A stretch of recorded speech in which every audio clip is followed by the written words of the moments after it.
Kompas TV, independen, terpercaya.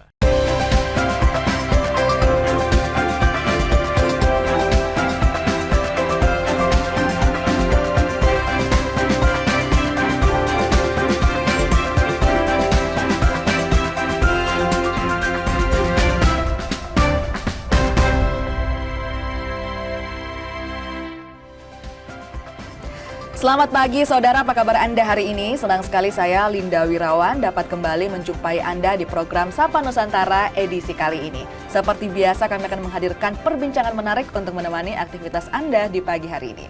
Saudara, KUHP dan KUHAP baru telah mulai berlaku sejak 2 Januari 2026. Kehadiran KUHP dan KUHAP ini menuai kontroversi di kalangan masyarakat. Beberapa pasal dianggap mengancam kebebasan berpendapat dan juga ada yang menganggap terlalu mengatur ke ranah pribadi. Lantas bagaimana masyarakat menyikapi KUHP dan KUHAP baru ini dan apa saja yang menjadi kontroversi? Kita bahas bersama dengan narasumber kita. Sudah hadir di tengah-tengah studio Kompas TV ada Bapak Aulia Andika Rukman selaku akademisi dan juga Wakil Dekan Fakultas Hukum Universitas Muhammadiyah Makassar. Selamat pagi Bapak. Selamat pagi. Gimana kabarnya hari ini? Alhamdulillah baik. Luar biasa sekali. Alhamdulillah baik. Kita akan membahas banyak Pak mengenai KUHP dan juga KUHAP. Kalau kemarin ini dimulai tanggal 2 Januari 2026 dan sudah mulai diberlakukan.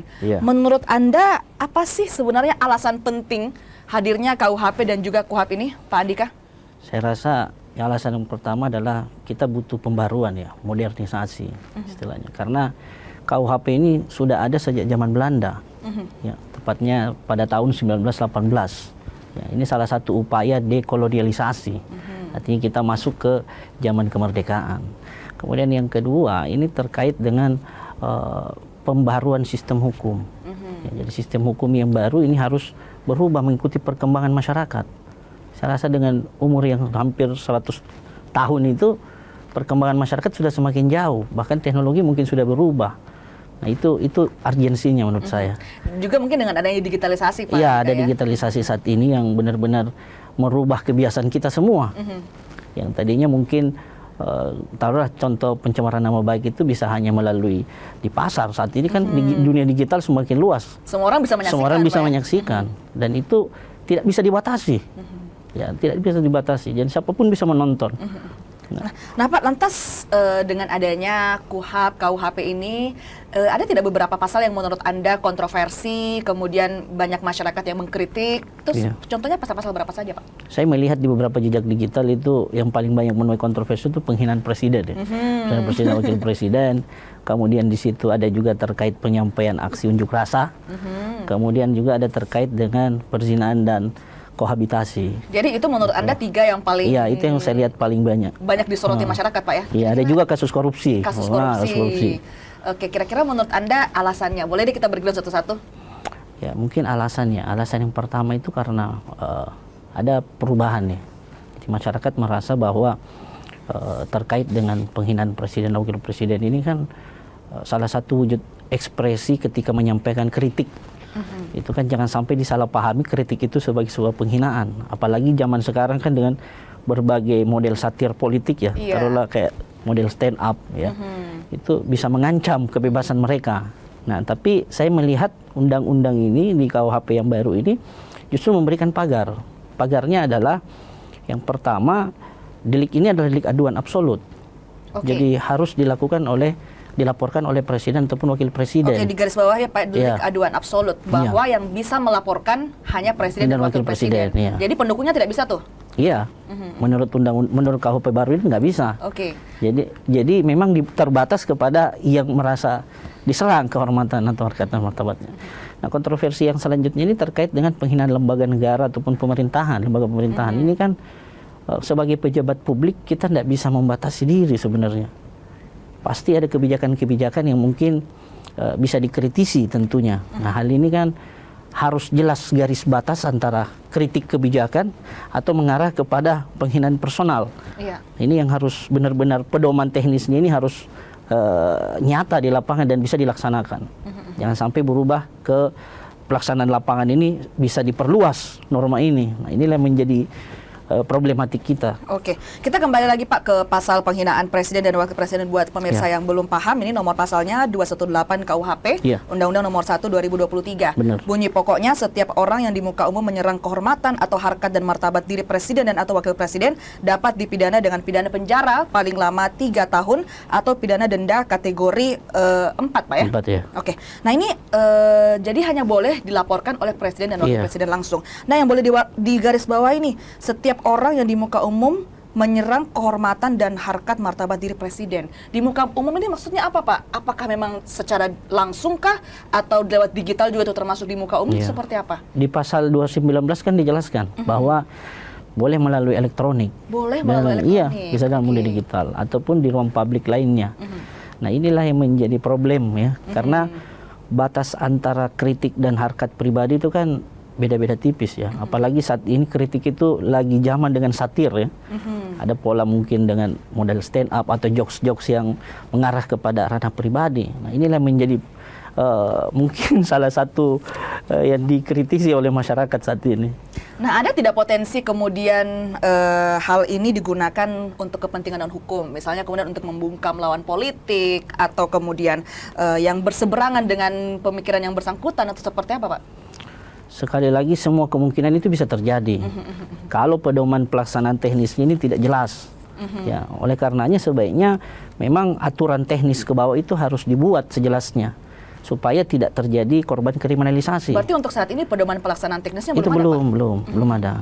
Jadi ini yang menjadi urgensi yang harus segera dirampungkan juga, bagaimana teknis melaksanakan pasal-pasal ini. Ya, baik itu dalam Perma, diatur dalam Perma, diatur dalam PP, ataupun diatur dalam berbagai peraturan terkait APH. Oke, kita lanjut ke pasal kontroversi selanjutnya, yaitu pasal demonstrasi tanpa pemberitahuan. Jadi bahwa setiap orang yang tanpa pemberitahuan terlebih dahulu kepada yang berwenang mengadakan pawai, unjuk rasa atau demonstrasi di jalan umum atau tempat umum mengakibatkan terganggunya kepentingan umum, menimbulkan keonaran atau huru hara masyarakat, dipidana dengan pidana penjara paling lama 6 bulan. Nah, yang menjadi kemudian pasal ini kontroversi di masyarakat bahwa mereka merasa bahwa yang dipidana itu harusnya yang membuat keonaran, bukan yang melaksanakan pawainya atau demonstrasinya. Menurut Anda Pak Andika seperti apa? Kalau kita membaca rumusan pasal terkait unjuk rasa dalam KUHP ini, ada 2 garis pembatas di situ. Yang pertama, apabila kegiatan aksi unjuk rasa itu disampaikan atau diberitahukan, maka dia akan tidak masuk ke dalam kategori pidana. Dan itu sebenarnya sudah dilakukan dari sejak dulu Pak ya? Sudah. Kemudian yang kedua, apabila memang tidak diberitahukan tapi tidak menimbulkan keonaran atau tidak mengganggu kepentingan umum, itu juga tidak bisa dipidana. Jadi unsur kedua-duanya ini harus terpenuhi. Dia pertama dia harus tidak diberitahu, kemudian yang kedua terjadi keonaran di situ. Jadi sebenarnya masyarakat ini kekhawatirannya berlebihan atau seperti apa Pak Andika? Ya, kekhawatirannya lagi-lagi terkait dengan bagaimana teknis di lapangan nanti. Kalau membaca norma KUHP ini saya rasa sudah cukup bagus menjelaskan semua sampai sedemikian rinci, tapi bagaimana dengan pelaksanaannya di lapangan? Nah, ini yang menjadi problematik. Seringkali ketika izin nanti akan berubah, ketika pemberitahuan ini harus berubah menjadi izin di lapangan, ini menjadi kendala. Ya. Dan bagaimana proses membuktikan bahwa hal itu sudah diberitahukan? Jangan sampai sudah diberitahukan, tahu-tahunya nanti, wah ternyata tidak pernah ada pemberitahuan. Nah ini yang menjadi hal yang harus diatur secara teknis lagi. Oke, jadi pelaksanaan teknisnya, Pak Andika, praktek di lapangannya. Garis bawahi. Kita masih akan ngobrol banyak Pak mengenai KUHP dan juga KUHP ini. Namun kita jeda sejenak, saudara jangan kemana-mana, tetap bersama kami di Sapa Nusantara.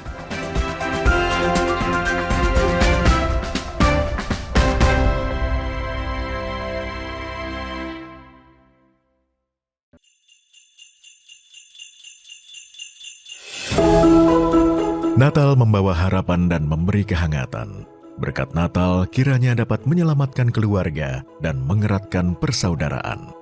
Di momen penuh sukacita ini, Kompas Gramedia menebar kasih lewat karya yang mencerahkan. Salam sejahtera untuk kita semua. Di momen Natal penuh kasih, Allah hadir menyelamatkan keluarga, menebarkan cinta kasih dan sukacita. Mari rekatkan kebersamaan, eratkan persaudaraan, hadirkan damai penuh kehangatan. Kita songsong tahun baru dengan penuh semangat dan harapan. Semoga setiap langkah membawa berkat, dan anugerah bagi kita semua. Selamat Natal 2025 dan Tahun Baru 2026.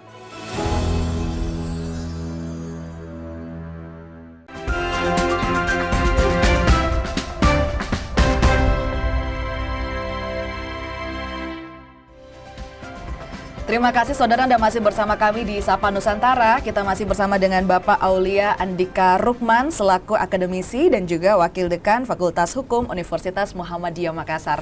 Menarik sekali tadi perbincangan kita Pak mengenai KUHP dan juga KUHAP, bahwa ternyata tadi mengenai pasal demonstrasi Pak ya, bahwa harus diberitahukan dan kalau misalnya tidak diberitahukan dan tidak terjadi keonaran pun sebenarnya tidak bisa dipidanakan. Tidak bisa Pak. dipidanakan. Oke, jadi ini yang juga harus disampaikan kepada masyarakat. Lantas Pak, bagaimana kemudian Anda melihat sosialisasi mengenai aturan KUHP dan juga KUHAP ini kepada masyarakat? Apakah sudah sampai? Apakah masih kurang? Apa seperti apa Pak? Ya inilah gunanya saat ini saya duduk di sini kan. Salah satunya adalah memberikan literasi publik. Betul. Karena dalam hukum pidana itu orang dianggap harus tahu akan hukum. Jadi tidak ada alasan orang tidak tahu hukum semenjak diundangkan. Makanya inilah penting kenapa masyarakat harus membaca, harus memahami dan mengetahui apa batasan-batasan yang boleh dilakukan dan tidak boleh dilakukan. Betapa kemudian membaca itu sangat penting Pak. Iya, benar. Bahwa tadi yang kekhawatiran berlebihan itu bisa setidaknya diminimalisir dengan membaca poin per poin aturan dari KUHP dan juga KUHAP ini. Oke Pak, kita lanjut tadi di salah satu pasal yang juga cukup kontroversi, yaitu pasal kohabitasi. Nah, di sini pasal 411 dan juga 412 KUHP, Undang-Undang Nomor 1 2023 dengan bunyi pokoknya, pemirsa, KUHP baru mengatur bahwa hubungan seksual di luar nikah atau perzinaan bisa dipidana sampai penjara 1 tahun. Selain itu, tindakan hidup bersama sebagai suami istri di luar perkawinan atau kohabitasi juga dapat dipidana hingga 6 bulan atau denda. Dari bunyi pokoknya saya sebenarnya cukup menarik, Pak Andika. Tanggapannya dulu deh, Pak Andika, seperti apa? Jadi, kalau kita membaca pasal 411 ayat KUHAP itu, yang KUHP, itu kan mengatur tentang perzinahan yang memang sudah ada sejak dulu. Sejak dulu sebenarnya sudah ada perzinahan itu. Yang dimaksud di perzinahan itu kan persetubuhan ya. Jadi antara yang bukan suami istri. Nah, di pasal itu kan adalah delik aduan absolut juga. Jadi yang mengadu itu harus pasangannya, harus suami istri sahnya. Kemudian apabila dia tidak memiliki suami atau istri, karena kan diatur juga bahwa biar yang tidak terikat pernikahan atau perkawinan juga bisa dipidanakan sepanjang yang melapor itu orang tuanya. Kalau misalnya dia anak di bawah umur misalnya. Oke, jadi sebenarnya aturan ini sudah ada kalau perzinahan ya. Nah, terkait kohabitasi ini memang yang baru, yang pasal 412 KUHP ini, di mana ya hidup bersama di situ, yang dimaksud dalam penjelasan KUHP itu. Nah, ini juga kan delik aduan juga, jadi harus ada yang mengadu. Ya, jadi poinnya adalah yang mengadu itu suami atau istri sah ataupun orang tua. Nah, orang tua boleh mengadu ataupun anak. Anak juga boleh mengadu. Menurut Anda kok ini bisa jadi kontroversi, Pak Andika? Ya kontroversi bagi kalangan tertentu ya. Contohnya kalangan seperti apa? Mungkin terlalu sensitif kali. Oke. Nah mungkin jadi salah satu alasan disorot karena masyarakat menganggap ini terlalu negara hadir terlalu mengatur ranah pribadi. Menurut Anda seperti apa? Kalau menurut saya kita kan hidup di Indonesia punya aturan ya. Apalagi nilai-nilai ideologi kita terkait ketuhanan yang Maha Esa itu kan sangat kental. Nilai-nilai moral juga kita harus perhatikan. Tapi kan ada batasannya dalam pasal itu adalah pengaduan. Jadi pengaduan itu harus pasangan resmi atau orang tua yang bersangkutan. Saya rasa itu menjadi cukup pagar untuk pasal ini. Jadi itu bisa menjadi pagar Pak ya, iya, itu delik pagar. aduan tadi, bahwa yang tadi bisa mengadu adalah yang bersangkutan ataupun orang tua jika misalnya kemudian anak di bawah umur. Oke, jadi menurut Anda ini tidak mengatur, negara tidak mengatur ranah pribadi, tapi negara mengatur batas moral atau seperti apa? Iya, menurut saya seperti itu. Dia mengatur batas moralitas yang ada di masyarakat. Dan memang boleh dibilang banyak kejadian-kejadian saat ini kan. Ada mungkin dia merasa ditipu kan, ya. Ada ditipu, kemudian diiming-imingi janji, akhirnya menjadi korban. inilah yang akan negara hadir untuk melindungi hal ini. Menurut Anda pasal mengenai kohabitasi ini hadir, apakah negara melihat banyak kejadian atau kasus-kasus terjadi di Indonesia atau seperti apa Pak Andika? Ya, kalau kita melihat beberapa persoalan ya, banyaknya kasus-kasus itu menjadi cikal bakal lahirnya pasal ini juga sebenarnya. Karena tentunya negara harus hadir melindungi warga negaranya, apalagi kepada mereka yang memang awalnya dia mungkin suka sama suka, akhirnya teriming-iming dan ditipu misalnya, akhirnya menjadi korban. Oke. Nah, salah satu pasal Pak yang juga menjadi kontroversi itu pasal 240 KUHP yang isi pokoknya penghinaan terhadap pemerintah atau lembaga negara dengan ancaman pidana penjara maksimal 1 tahun 6 bulan. Tadi sudah disinggung sedikit Pak, bahwa ternyata melempar ke pemerintah dan lembaga juga bisa kena gitu. Iya. Tapi kalau tadi kan delik aduan, misalnya wakil presiden harus orangnya langsung. Kalau pemerintah atau lembaga seperti apa Pak? Itu delik aduan juga. Delik aduan juga? Jadi yang mengadu itu harus yang menjadi korban. Jadi kalau misalnya lembaga pemerintah, misalnya DPR ya, mengadu kan harusnya DPR yang langsung. Oke. Jadi tidak boleh diwakilkan sebenarnya. Nah, inilah menjadi pembatas terhadap KUHP ini. Oke. Yang lain Pak, kita bahas satu persatu ini Pak. Yang lain yaitu pasal terkait koruptor yang juga menjadi kontroversi. Rasa-rasanya ini sangat sensitif ya di kalangan masyarakat dengan banyaknya kasus-kasus yang terjadi di Indonesia, bahwa hukuman minimal untuk para koruptor ini yang awalnya 4 tahun Pak ya, mungkin boleh bisa dikoreksi kalau salah, menjadi 2 tahun. Itu seperti apa tanggapannya Pak? Jadi pasal 2 dan pasal 3 ya fokusnya. Di dalam Undang-Undang Tipikor itu kan di pasal 2 kemarin, itu hukumannya perbuatan melawan hukum itu hukumannya paling singkat 4 tahun dan paling lama 20 tahun. Nah, di KUHP yang baru berubah, paling singkat 2 tahun dan paling lama 20 tahun. Tapi perlu menjadi perhatian, di situ ada pasal 3. Pasal 3 itu terkait dengan penyalahgunaan wewenang. Penyalahgunaan wewenang di KUHP itu hukumannya bertambah. Dari paling singkat 1 tahun menjadi paling singkat 2 tahun. Jadi pasal Tipikor ini boleh saya bilang terkait tindak pidana korupsi di KUHP itu ada yang naik dan ada yang turun. Jadi, nah kalau dikombinasikan itu, saya sebagai orang awam agak bingung nih Pak. Kalau misalnya pasal penyalahgunaan wewenang kemudian dinaikkan jadi 2 tahun, tapi yang minimal korupsi kemarin turun jadi 2 tahun. Kalau dikombinasikan seperti apa sih Pak? Kasus-kasus yang biasa Bapak tangani? Kasus-kasus yang biasa terjadi kan intinya saya rasa ya, kalau korupsi ini kan bagaimana pengembalian kerugian negara. Itu sebenarnya intinya. Sepanjang itu masih diatur ketat, saya rasa masalah korupsi bisa terus ditekan. Jadi pasal ini bukan malah memperlemah pemberantasan korupsi Pak ya? Seharusnya tidak. Karena hanya 5 pasal yang saya catat dalam KUHP itu yang dicabut.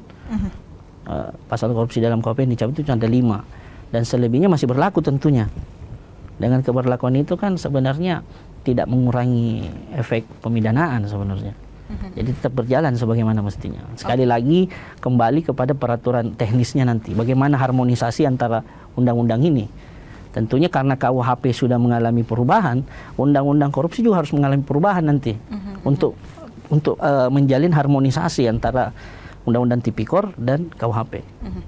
Menurut Anda kenapa kemudian kalau tadi dikatakan bahwa sebenarnya semuanya sudah dipagari, aturan-aturan ini sudah dipagari sedemikian rupa, tapi kok masih menjadi kontroversi begitu Pak di masyarakat? Kenapa kemudian, apakah tingkat literasi kita kurang? Apa seperti apa Pak Andika?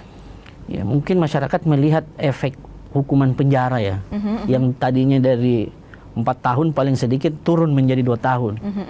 Ya, itu juga menjadi catatan penting sebenarnya, karena kalau memang korupsi ini dipandang sebagai sebuah extraordinary crime atau kejahatan yang luar biasa, seharusnya hukumannya kan bertambah. Nah, kok ini malah turun? Nah, ini menjadi tanda tanya juga.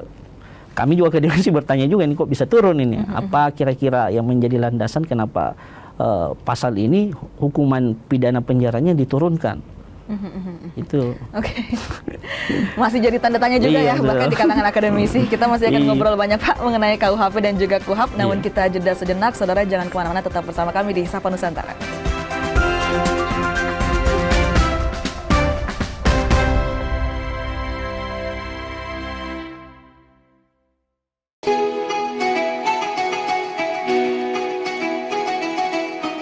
Mari sambut Hari Yang Fitri dengan hati penuh kemenangan, menjalin silaturahmi, menguatkan persaudaraan dalam kebersamaan. Kompas Gramedia berkomitmen menyajikan karya terbaik sebagai inspirasi untuk semua. Assalamualaikum warahmatullahi wabarakatuh. Seusai menunaikan ibadah puasa selama bulan suci Ramadan, tiba saatnya bersukacita menyambut hari kemenangan. Mari berbagi kebahagiaan, merayakan kebersamaan, saling bermaafan, eratkan persaudaraan. Selamat Hari Raya Idul Fitri 1446 Hijriah. Minal aizin wal faizin, mohon maaf lahir dan batin. Wassalamualaikum warahmatullahi wabarakatuh.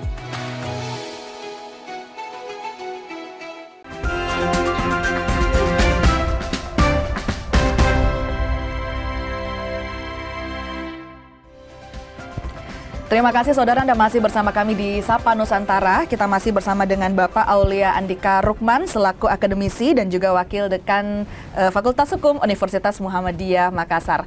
Pak Andika, selaku akademisi terutama di bidang hukum, bagaimana kemudian Anda ikut mengawal implementasi KUHP dan juga KUHAP ini, Pak?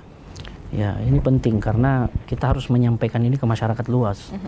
Karena literasi publik itu salah satu jalannya kita untuk mencegah terjadinya kriminalisasi. Jadi masyarakat harus tahu aturan ini. Dan itu penting bagi peran akademisi. Ada tidak obrolan-obrolan yang panas di bidang di lingkungan akademisi soal KUHP dan juga KUHAP ini, Pak? Banyak. Tentunya boleh dibocorkan sedikit, Pak? Yang paling banyak disorot ini kan terkait dengan kritik ya, kritik pemerintah.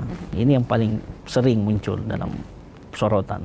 Bagaimana kita mengkritik kalau ada batasan seperti itu, dan itu kan batasannya juga masih menjadi ranah abu-abu. Nah, inilah yang menjadi penting untuk menjadi perhatian pemerintah, dan tentunya peraturan teknis di bawah itu harus jelas membedakan antara yang mana kritik dan yang mana yang menyerang kehormatan. Iya, betul. Nah, lantas kemudian dengan adanya KUHP dengan KUHAP ini, apakah masyarakat akan jadi takut berekspresi, Pak? Contohnya mungkin Pak Andika sekarang mungkin takut-takut ngomong nih dengan adanya KUHP, dengan KUHAP. Ya, itu salah satu yang menjadi problematik ya. Karena kebebasan berekspresi kan juga dilindungi oleh undang-undang. Tapi ketika kebebasan ekspresi itu menyerang kehormatan orang lain, itu kan juga melanggar HAM. Jadi boleh kita mengkritik secara kebijakan, tapi kita tidak boleh merendahkan orang lain gitu. Tentu ada hak asasi lain yang dilindungi. Nah, ini mungkin yang menjadi perhatian pemerintah sehingga pasal itu muncul. Boleh mengkritik, Pak, ya, boleh, kebijakannya seperti itu. Kalau misalnya kita lihat yang lagi viral nih sekarang, Pak, Panji Pragiwaksono dengan program mensreanya itu viral, Pak, di mana-mana di media sosial semua bahas mengenai hal tersebut. Itu termasuk menghina atau mengkritik, Pak? Wah, saya nggak berani menyinggung terlalu jauh ke situ karena menurut saya gaya kritik saat ini kan berbau satir ya, satir politik ya, kadang melalui jokes atau melalui embel-embel yang mungkin dia sampai kepada body shaming dan segala macam. Itu kan sebenarnya tidak boleh sebenarnya ya, itu karena merendahkan martabat orang lain. Jadi itu yang bisa digarisbawahi, Pak, ya? Itu yang sebenarnya kita harus berhati-hati di ranah itu. Nah, inilah kemudian menjadi problematik karena banyak masyarakat yang mendukung. Banyak masyarakat yang mendukung, dan ini menjadi PR bagi pemerintah. Dan seringkali kalau kita lihat ya di berita-berita online, Pak, KUHP, KUHAP itu selalu embel-embelnya dibilang ada Panji Pragiwaksono, KUHAP, KUHP. Itu kok bisa dikait-kaitkan gitu, Pak? Apa memang momentumnya aja kebetulan sama-sama kemudian programnya naik, KUHP juga diresmikan, atau seperti apa, Pak? Momentumnya hampir bersamaan. Tapi acara di Mensreya itu kan kemarin dilangsungkan sebelum KUHP ini berlaku. Jadi saya melihat beberapa pandangan ahli, salah satunya pandangan Prof. Mahfud kemarin, yang mengatakan bahwa ini tidak bisa dipidana karena kejadian itu terjadi sebelum KUHP itu berlaku. Menarik juga itu, Pak, ya? Jadi inilah yang menjadi kontroversi sebenarnya. Bahwa sebenarnya acara ini sebelum KUHP dan KUHAP, tapi dipublikasikannya gitu ya, Pak, ya, yang baru kemudian mungkin momentumnya bersamaan. Yang menarik juga ada perkataan dari Menteri Hukum Republik Indonesia Bapak Supratman Andi Atgas bahwa potensi penyalahgunaan itu ada katanya, Iya. dan itu mereka bahkan tidak menutup mata. Iya. Tapi bagaimana kemudian yang penting adalah kontrol publik. Kontrol publik. Tanggapan Anda seperti apa? Kontrol publik yang dimaksud ini seperti apa sih, Pak? Kontrol publik itu ya kita tidak boleh bablas ya. Kita tetap harus menghormati hak asasi orang lain. Setiap manusia kan punya hak asasi. Nah, kalau kita bablas dalam mengkritik orang lain dan sampai berbau kepada menyerang kehormatan atau pribadi, itu kan juga tidak benar. Itu juga menjadi pelanggaran HAM lagi itu. Ya, cuman kalau ternyata kritik publik ini dijadikan sebagai alat kriminalisasi, di situ yang perlu hadir masyarakat mengontrol itu. Sekali lagi batasannya itu adalah delik aduan. Delik aduan, Delik Pak, ya? aduan. Itu yang selalu kita garis Itu yang bawahi. selalu kita garis bawahi. Sepanjang yang presiden atau wakil presiden tidak mengadu, ya berarti itu bukan ranah pidana. Itu aja intinya. Oke.